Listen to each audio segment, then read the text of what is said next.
It's a great day on the pod. My good friend Nick Murray, Emmy Award winning director, joins me today. We journey back in time to Nick's very early desire to direct, his foray into the halcyon days of reality with the original Big Brother, and chasing sunshine and big bucks in America. We also chat about some of the shows that we worked on together. Redneck Island, spoiler alert, not an island it turns out. And of course we talk about the iconic Luke Hall's drag race and the environment that allowed Nick to win 2 directing Emmys. It's a great chat. This is B. Smith's Second Sticks, and we have Steve. This verse, I don't know what to say, but it's my gift from the state. Nick Murray, welcome to the pod. Happy to be here, Mr. Smith. I'm glad to have you. I wanted to have you earlier, but I know that you've been busy with some things, personal things in your life, etc. So Lots of stuff going on, yes. So Nice to see your face. Yeah, like I say, I don't get to see you as often. It used to be that we were doing, a number of projects a year, so I could count on seeing you at least a few times a year. And well, things have changed. Well, we've enjoyed a very fruitful working relationship and personal relationship over the years, which has been wonderful. And yes, to your point, our interactions have diminished somewhat over the past few years with the current state of the industry, really. Kind of the reason why I'm doing the podcast. One of it is to talk about those issues, but another one, and this is universal so far with the people that I've talked to, is that everybody misses the camaraderie. Everybody misses the contact with people.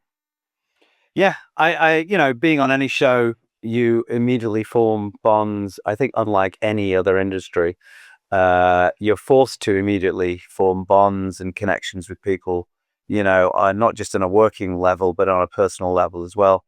And I think it's, there is that sort of camaraderie and family attitude and feeling about working on shows. And I think it really does help with the end product. I've always said that. I'm always, I like to think I'm a bit of a leader, and I love working with my favorite colleagues and friends. And I feel very privileged and honored to be able to sort of handpick the people I work with. And I think we do a sterling job on whatever the project. I feel that, and I feel the same way. I've loved my collaborations with you, and also a lot of the same people. And I think that there's kind of a shorthand for you as a director that's probably useful working with people who creatively are going to try to channel your vision, right? Well, I'm going to blow smoke up your ass a minute here, Brett. What? I know. We'll have to say that on this podcast. Oh, you can say whatever you want. Hey, whatever you want. Okay. No, I think, we've known each other since first meeting in the swimming pool in La Paz, back shooting Redneck Island, whatever season that was. Both not on an island, but with rednecks, many, many years ago. And we've enjoyed, I've really enjoyed working with you. And, when you work with somebody that you gel with, that you're able to collaborate with and exchange ideas, you do develop that shorthand. And I feel like we definitely have a shorthand. And I find it extremely useful, when days are short and, going into new situations, that I can rely on yourself to remember what we've done in the past and execute my vision, if you like, and also just to parlay that onto the other crew. And I think I've loved that you take some of that weight off my shoulders in speaking with other crew and explaining the type of director that I am, and what I like and what I don't like. And I feel like, the if if you're able to develop that working relation with personal working relationship with somebody, it's super beneficial to the entire production. And I think, you are my go-to DP. You have been for many, many years. And yes, to your point earlier, we've not had the interactions that we normally have. Certainly the number of them. Fingers crossed for the future, maybe. But I do look back, and I think we absolutely killed most of the shows that we've done. I agree. And I think there were a lot of challenges, especially early on with the shows that we did together. I mean, we don't have to get into it now, or we will get into that. But I think as we have gone along, we've refined our vision, or, to try our language with each other. I think the last thing I DP'd for you was, as far as like a longer running Temptation show, Island, I think, was Temptation Island, and I thought we absolutely killed that. And we'll talk about that, because it was a little disappointing not being able to come back and pick up where we left off. Tell me about it. Oh, I know you're very aware. I'm very aware about that. Yeah. Well, I wanted to get in a little bit to your background. I know a bit about the Nick Murray origin story, but I think there are people who don't know that. And I'd like to talk to you a little bit about how you got into the business in the first place. Kind of give me the bio. So I come from a BBC background. My parents back in the day worked at the BBC. My mother was a researcher and assistant to the head of light entertainment, the BBC, many, many years ago. And she retired when I was born. So literally many, many years ago, she was there. So she has many wonderful stories of working in radio and television as, various positions in her career. And then my dad started off in television as a technician, a cameraman, and a camera operator. But back then he was a cameraman. And he moved into radio. He was a broadcaster, and he was one of the architects of the local radio system that is run by the BBC in the United Kingdom. And he was one of the first voices on one of the on the first local radio station, Radio Merseyside, many moons ago, back in the day. And he ended up staying in on the radio side of it. Became a broadcaster in local radio, occasionally doing some national radio as well. But he ended up at Radio Manchester, which was housed in the second biggest production hub of the BBC back in the day, which was in Manchester. So I used to go in with my dad because, when I was in my early, teens, a tween even, and I loved pressing buttons, and I used to sit in the radio studio making, mixtapes and pretending to be a DJ and rolling in the jingles of the local radio station back then. And I had this talent of being able to, figure out how to use all the equipment fairly soon, without somebody telling me. And then I've always kind of been a visual kind of guy. My dad was a keen photographer, so he was always keen for me to, or sort of, let me have a go with his camera when we were on holiday and stuff like that. So there was a visual side of it and a camera side of it, taking stills on film back in the day with his, what I thought was a very expensive Canon camera at the time, but I later found out it wasn't that expensive. But anyway, he taught me the basics of photography. And so I used to go into the BBC in Manchester from a very early age. And so down the corridors from the local radio part of the broadcast centre were two big television studios. And once I started venturing down those corridors, I was hooked. The smell of the wardrobe, the smell of the makeup department, walking into a big studio, seeing the cameras, and then walking upstairs to what the control booth is called the gallery. And that's from an old BBC standpoint, is the gallery overlooked, was always upstairs, and you could look at the television studio through the gallery window, which is why it's called a gallery. And, not a, we call it a control booth over here, or video village, depending on how grand you want to get. But I remember, I used to be this nosy little kid. For a while, I was fascinated with being on television. So I would go and try and be in the audience of the kids' shows that were shot there on a Saturday morning. But my real pull was sitting in the control booth in the gallery at the back and watching everybody do their jobs. So I learned how to vision mix and the vision mixer. I used to play with the vision mixer, do stupid DME effects, but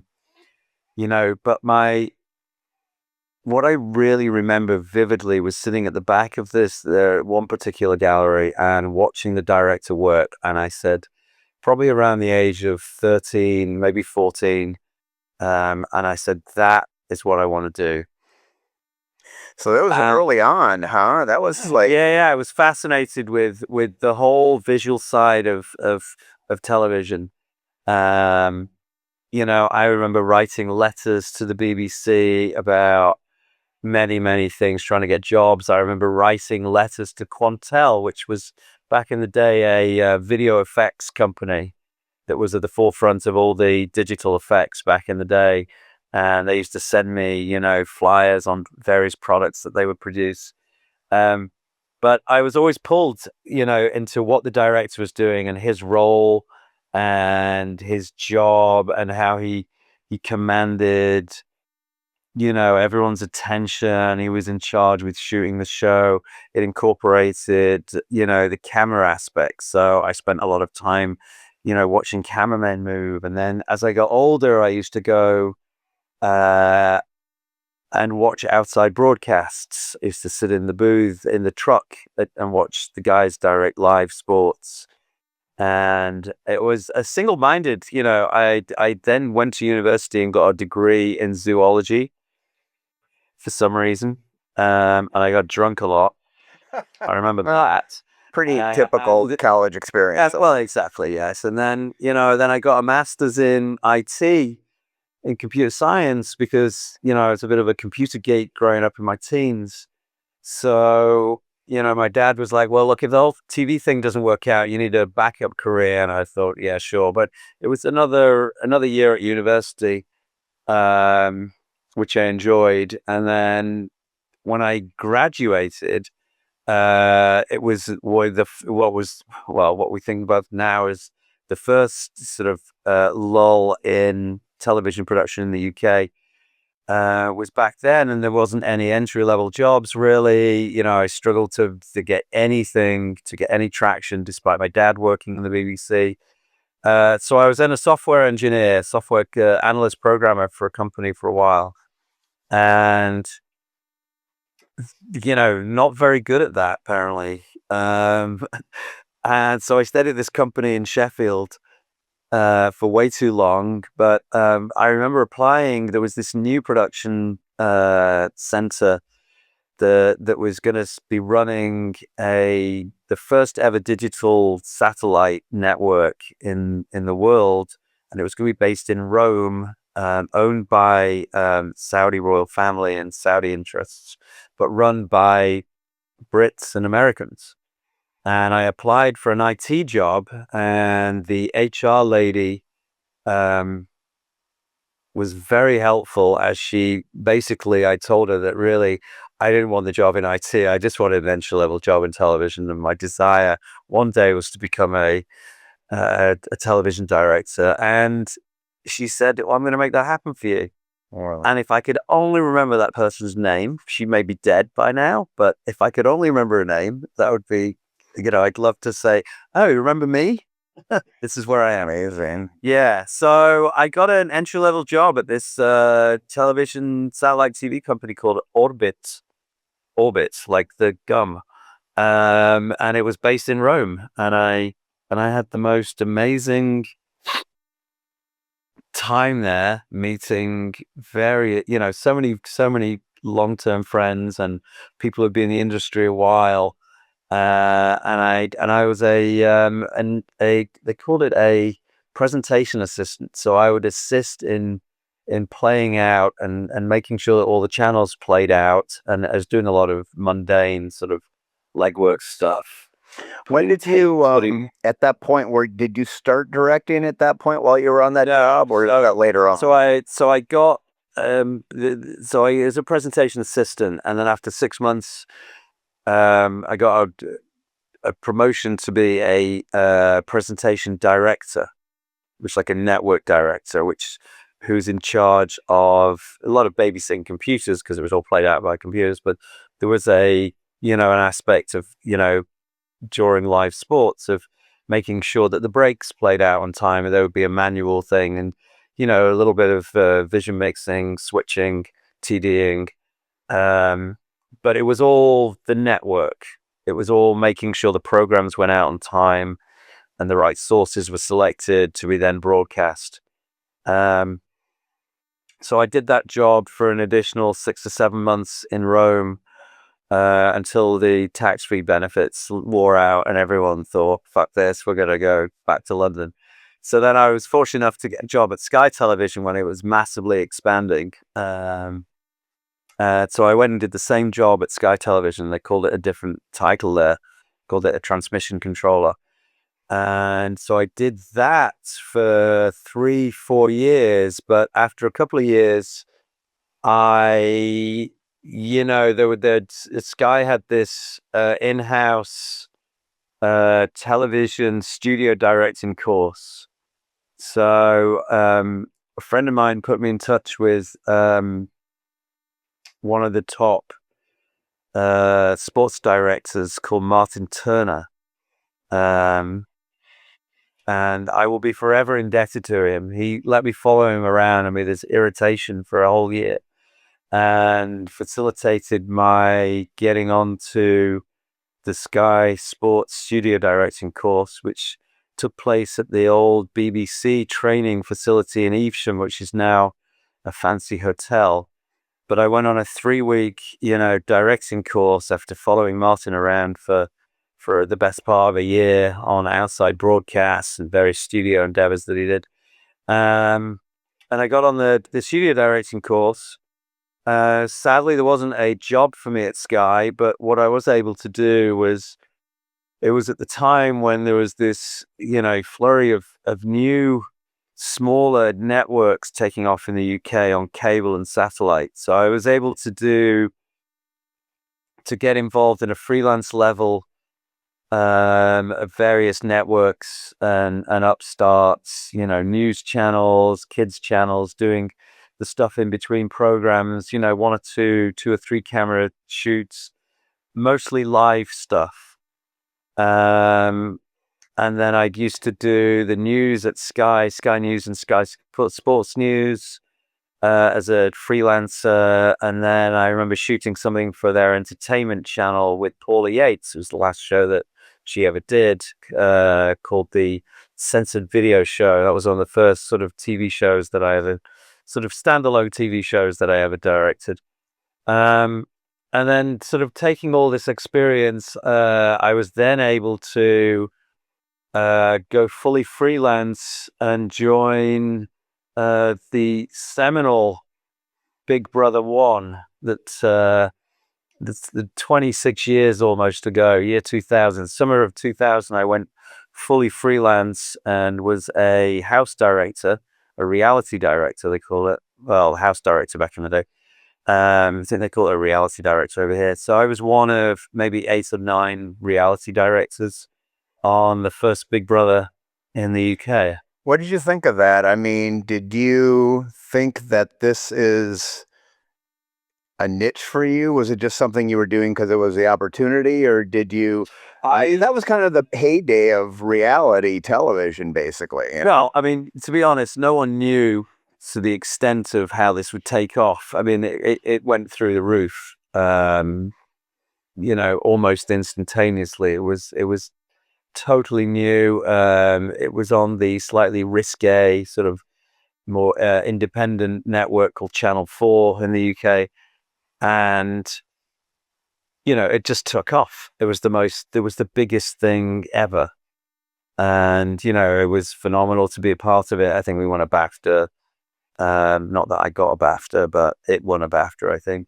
And, I was able to, because as much as I liked sports television was never really a place where I wanted to end up. I was more of an entertainment kind of guy. Definitely not news. So this sort of, launched me into the entertainment genre. And it was, I got to meet loads of different producers and other directors that have been doing it a while. And just it was back in the day when Avid was first used, and it was fascinating to be part. So we, just a little bit about the job when I did it. Then we would shoot for 2 hours onto tape, do a rough line cut, a very sort of harsh line cut. It was literally with a switcher, and nothing fancy. And then we would take those 2 tapes. The story producer would log the time code. So any story that they were interested in, those time codes, the start and end points, in and out points of the tape would be ingested into the Avid. And then I would sit with the editor and knock together the piece that would then be inserted in tomorrow's program, the Big Brother. And I think it's still roughly how they do it now. Yeah. So I got to, be involved with not only shooting, directing segments from the house or challenges or whatever, and then actually getting to edit them together. So it was a big, exciting thing to do. And it just came pretty easy to me, from a shooting and then editing point of view. So to fast forward a little bit, So from that, you were doing this. so I did that, Okay. and then When did you come to the States? What was the? no, there's a bit. Okay. I'm sorry. There's other bits. Carry on. So then I went to then from that I did 2 years off and on the Big Breakfast, which was a 5-6 camera live morning show, wacky zany comedy morning show. And that's where most of the people who worked in the initial stages of reality TV cut their teeth in the UK. I did a other bunch of stuff, mostly live ghost hunts, live quiz shows, nothing massive. And then, beginning of 2006, moved to the States.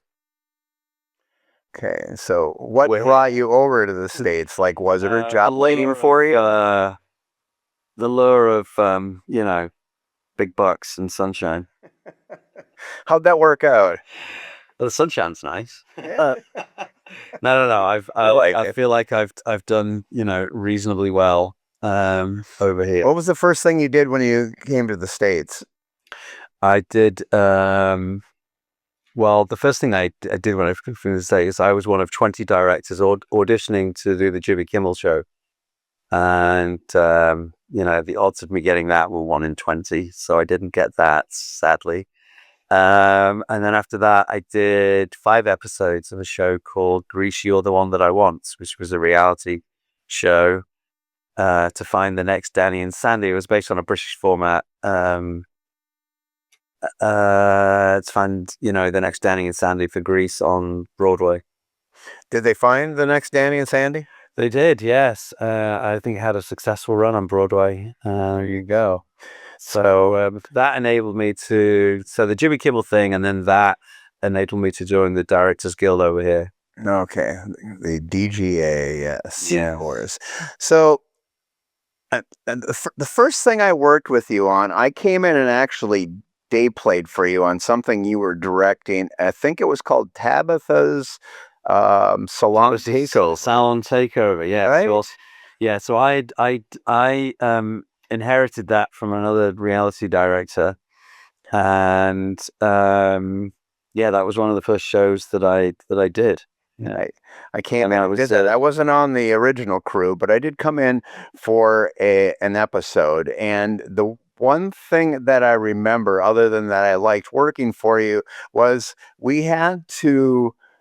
I think there was an earthquake. Actually, do you remember that? Yeah. That was my first earthquake. It's fond memories of people telling me to run outside, which I found disturbing. We were like at the ground floor, or even the basement of this skyscraper, and then people telling me to run outside to an and I'm like, but hold on a minute, aren't there going to be windows and glass falling outside? Like, so it was either I was going to die, by panes of glass falling on me, or being crushed by the enormity of the building where we were where the control room was. But that was my first earthquake experience. Well, I think with you, I didn't realize, I forgot about that, Brett. yeah. See, that's what we're here is to, we're bringing up some little known facts. We're kind of dusting some things off. Yeah, that was downtown LA, whenever it was, 2007 or 8. Is that what it was? Yeah. So Yeah, that's it. I didn't work with you again, I don't think, until I came on to do Redneck Island. I remember I got a call and they asked me, it was in short notice too. So you guys, either you had a DP and they dropped out, or I'm not sure what the situation was, but you want to go to La Paz? And back then I was like, yeah, I can work and be a DP. And, I didn't realize I was going to work 7 days a week, but, that's, neither here nor there. And I think at the end they mentioned, yeah, oh, and the director is Nick Murray. And I said, I worked with Nick Murray once.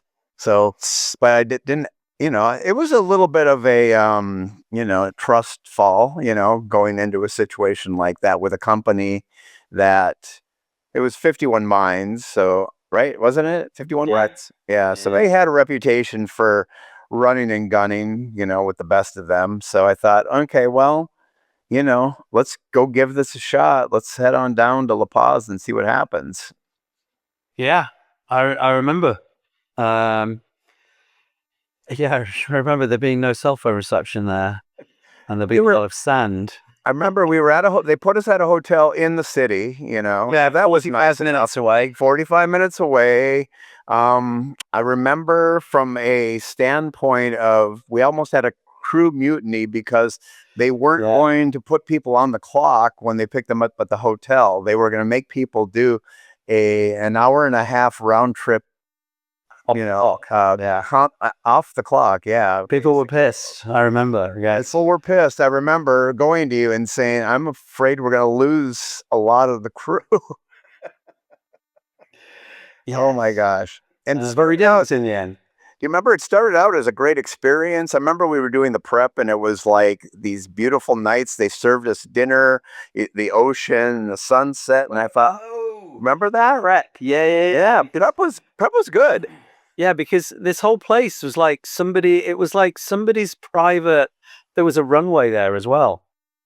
There was a runway and it was like a fancy house that had been forgotten. And I think the EP showrunner, Matt was staying there. Yeah. But they had spotty Wi-Fi because they had to install the Wi-Fi. It never really worked. There was no cell phone coverage, but I remember sitting out having during prep thinking, oh, this is not too bad. And then we started shooting and I was like, oh, okay, this is how it's going to be.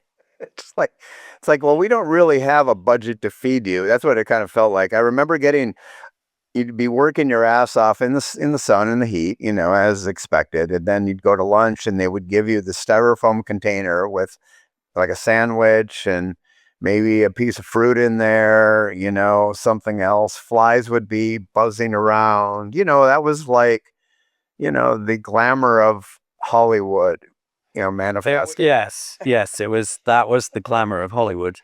And I remember having to use the satellite phone that cost something like $10 or $15 a minute to phone home a couple of times. I'm like, well, God, that was $150, that conversation, to find out if the kids were all right. Yeah, well, maybe they should have planned on that, but I'm not gonna, I mean, these shows, But I tell you what, for me though, that kind of was like one of the starts of forming my core group of people that I, still work with.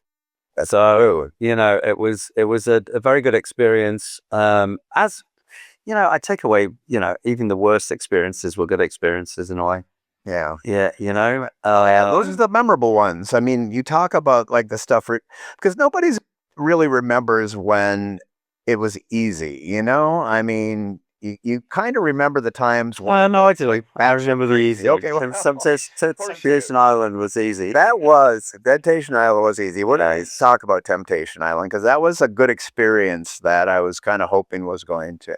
But anyway, so there was the Redneck Island run, which we did a few seasons of that. Eventually, in Georgia, which also wasn't an island. Wasn't Ireland or a foreign country? No, it was a lake. Yeah, it was a lake. Redneck Island by the lake. By the lake, yes. Yeah, I know. Which I thought was a bad decision in the end. Okay. Well, I thought there was more opportunity in different varied. We shot by the lake. There was a nice house. The challenges were by the lake and also in a field. It's kind of more varied. I think they benefit as opposed to shooting everything on the fucking beach. Yeah. The beach really got to it's so hot and yeah, it was true. It was a little tough. Yeah. So about around that time, now you I think had already joined RuPaul's Drag Race as a director, or was how long before all of that? So I joined. Talk about. So I did a flower arranging show for World of Wonder production company behind Drag Race, and they called The Arrangement. That was for logo, and whilst coming to the end of that, I obviously did a reasonably good job, and they wanted me to meet with the then showrunner of Drag Race and Chris McKim, and then we kind of hit it off, and they employed me to take over Drag Race on season 3. Back in the day. So yeah, we're currently airing season 18. Amazing. It's been quite the ride, let me tell you. Can you imagine, or did you imagine during season 3? Because I'm going to admit I haven't seen season 3. I should go back and look at it, but I have seen early seasons, and I guess compared to where the show is now, it's a bit primitive. Maybe might be a word I'll use. Bit, but I think the underlying values of the show are still there from a production standpoint. One of the things that I've loved working with World of Wonder is that they have extremely high standards, irrespective of the budget. And I think it's a great sort of mantra, and it's a great way of working, is that you give, 110% and you get the most, and you look through the shot. How can I make this better? Irrespective of how much money's behind, you strive for perfection, even if you don't achieve it. There is that constant drive to make things better.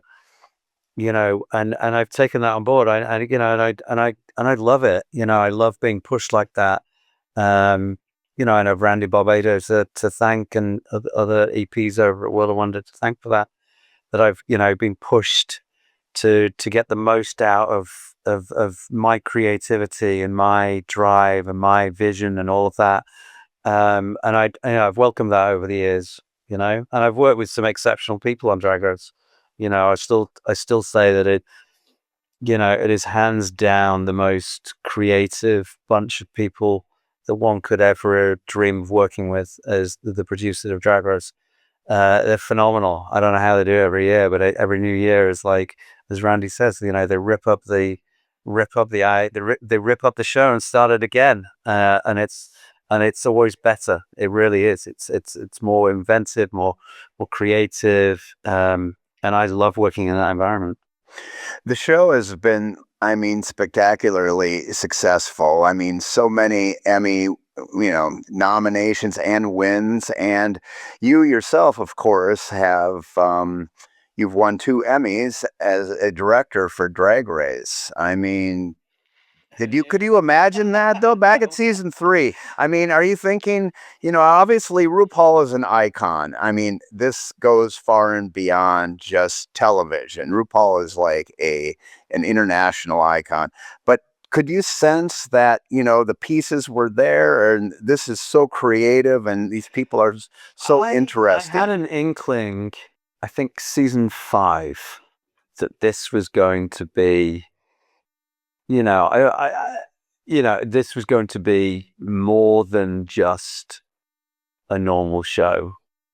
I had an inkling that it was something special, and each year they were building on the previous year, and it was going to culminate in, I wouldn't say the success, I couldn't have predicted it, but that the whole notion of Drag Race was they wanted to take drag mainstream, and they succeeded.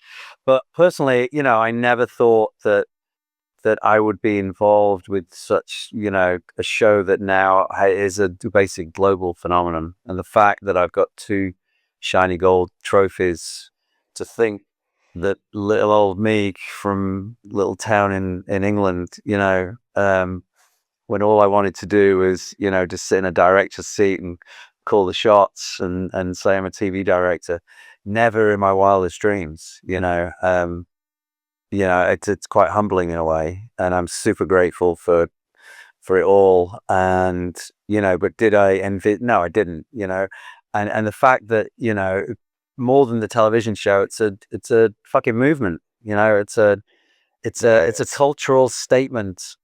And to be part of that and to be welcomed into that world is also humbling and flattering as well. And um, I'm beyond of proud and grateful to have had the opportunity.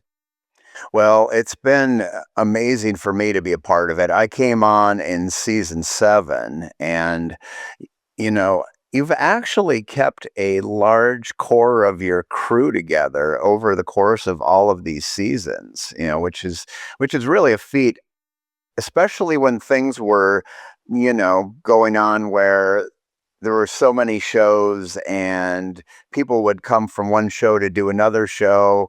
And there was always the possibility that, oh, you get offered 2 shows that are happening at the same time and you have to make a decision. But for you to keep the same crew year after year is really a unique thing. The core crew, I don't know, I'm sure every director says I only work with the best, but no, I really do. And I like to think that I have a high standard from what I expect from the crew. And the core crew that work, not just on Drag Race, I try and take everybody everywhere I go, are the best in the business, and why would I not take people who I admire both professionally and personally, everywhere I go? And on the flip side of that, to be in a position where people actually want to come and work for me, is equally as important to me as well. I mean, it's like, well, at least I'm doing something right, Oh, yeah, absolutely. And also it goes back to that shorthand that we talked about. Yep, it does. So, So Drag Race, I mean, another thing that I think about that I focus on, obviously, I've been blessed to be able to work on it up to, present day or whatever. Um, it's also one of the last shows standing in Los Angeles as far as a large scale competition reality show. A lot of the shows that were here have now kind of left. And I, so my next question to you is, when did you sense that things might have been changing or things were different? Do you have any recollection or any specific, about that? So, so from a personal level, I did quite well around COVID. Things kind of, I mean, I was doing fine up until then, but then COVID came along and there was I started doing a lot of shows, which was great, and then I kind of noticed a few years ago there was this slow downturn, when highly respected lighting directors and lighting designers are not getting work, I kind of feel like something is up, there's not the work around. So a couple of colleagues that were not getting quite as much business, and same with, camera people who were not getting as much business. Well, all the crew. And then I was up for an NBC show, which I'm not going to name, and I got down to the last two, which was great. But but that was very revealing, and that was a few years ago, that it was being shot outside the UK with a completely foreign crew, and it possibly wasn't going to be DGA, and it was going to be edited in a different country as well. That's when I thought something is awry and is not, it's like, wow. One, how did they get away with it? Two, it doesn't take a rocket scientist to figure out that the driving force behind of this is money. And since then, there's been a proliferation of shows going outside the US. And I think it has a lot to do with, budgets are getting smaller, I think, and it's kind of controversial. The unions have had something to do with it. The amount of money it costs to hire a union crew, um, has a lot to do with it, and certain union rules and blah, blah, blah, all comes together with the fact that it's cheaper to shoot it outside the US, you know? Um, Debatable whether you get the same standard of show or quality or anything like that, that's up for debate. But the reality is that it's cheaper to shoot and it's cheaper to edit shows outside the US now. There's two schools of thought from people I've talked to.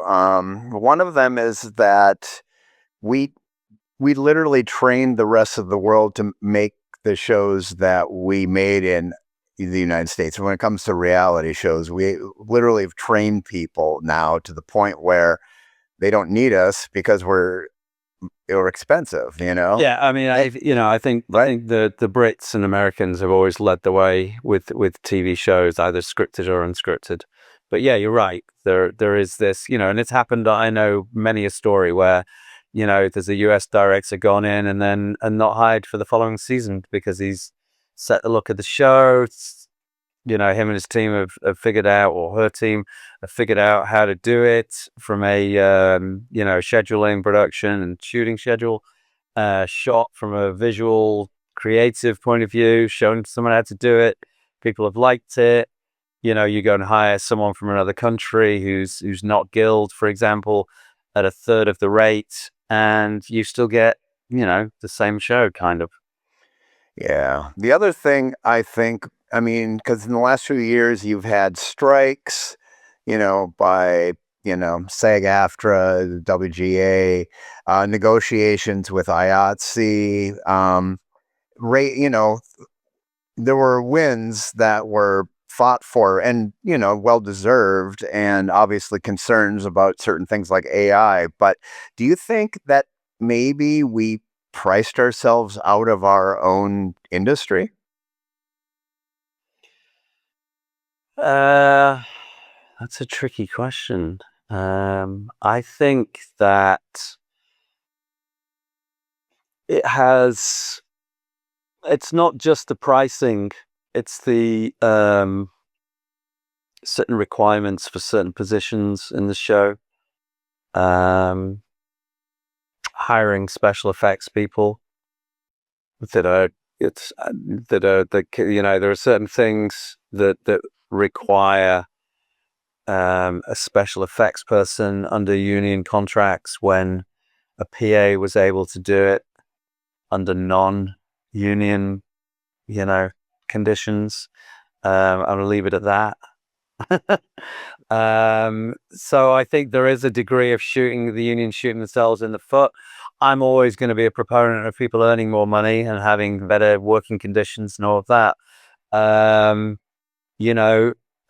Yes, people get paid a lot less in other countries. It is what it is. Yeah. To do the same job. And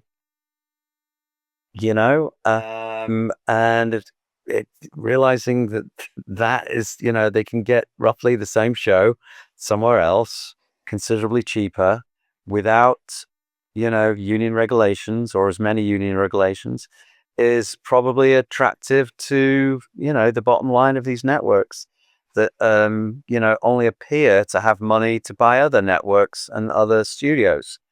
And not to fund, various shows. Yeah. So here's the extra credit question on the quiz. Where do you think we go from here? I mean, Well, look, I think that, the reality genre is still going to be around, but in a diminished form. The various networks and platforms are going to have sort of tentpole shows, like Drag Race, like Love Is Blind, like Dancing with the Stars, whatever. But they're expensive to make, and I say this, but the current season of Drag Race that is on, season 18, has had more viewers and more publicity than any other season of Drag Race, which is fantastic. And it sure is. It proves that we're doing something right, and there is still an appetite and an audience for it. I think a lot of the genre of reality, sort of run and gun stuff, is now cheap knockoffs on YouTube. Yeah. Anyone with an iPhone can shoot that shit and then cobble it together. It's not going to have the same quality, of course. The audience is more splintered. I think YouTube is the biggest streaming service, and it's free. And there seems to be a movement towards, certainly from the streamers, is spending money on, expensive scripted stuff rather than, trying new stuff in the non-scripted genre. And also the budgets for non-scripted. When Netflix first started, the budgets for their stuff was enormous, and they've been clawed back and nowhere near, they would never spend $40 million on a food show that they did back in the day, Yeah. And I know for a fact that other Netflix shows and other shows of in the non-scripted genre have not had the budgets that they've had in the past. Because I think the audience is splintered, and there's a slow movement towards these vertical dramas, which I don't know. I mean, they're it's not something I'd ever watch. Yeah. There is an appetite for it out there. Otherwise, they wouldn't be doing it. Right. I know for a fact, a friend of mine has directed a couple of those, and the budgets are small, the rates are bad, but they knock this stuff out, really quickly. And Roger Corman version of our, modern world, I guess. Remember how Roger Corman used to, Yeah, but I think Quibi came way too soon. I do too. I agree with you. I think it was ahead of its time, to be honest with you. It was, and they probably shot themselves in the foot by trying to shoot, both ways. Yeah. Yes, they did. They did. But, ahead of its time, to be honest. Yeah.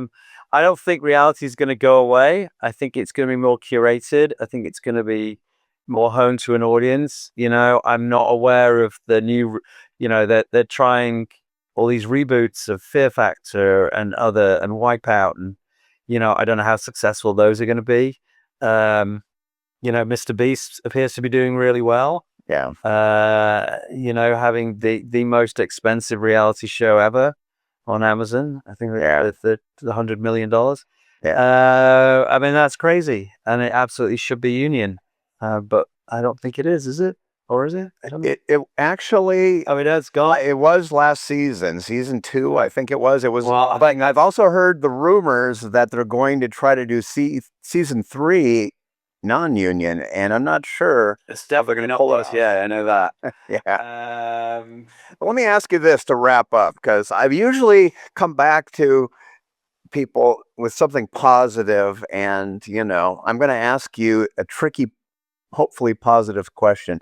Is there room in this future, in this world, for Nick and Brett to work together? Is there? I think there's definitely room for Nick and Brett. There will always be room for Nick and Brett to work together. Okay. I'm I need to hear. I need to hear that these days, because I haven't worked for months. So I know. Well, fingers crossed, something will come up. I sure hope so. You're always on the top of my list. Well, you are. There's a reason why you are one of my favorites, and I think you're extremely talented. Usually in a good mood. And like I say, you've given me a lot of work, and you help pay for my kids' education. So that's good. Got to be worth something. Yes. Thank you, Nick, for taking the time to talk with me. It was a pleasure. Thanks for having me on the show. Well, like I say, it wouldn't be B. Smith's Second Sticks without Nick Murray. And for everybody watching out there, we are speeding. Thanks again to Nick Murray for joining us. If you happen to be listening, thanks so much, and please share the word and hit like and subscribe. B. Smith's Second Sticks is produced and edited by Brett Smith. Our music is Hit and Run by the Sluts with Nuts and is licensed under an Attribution 4.0 international license. See you soon.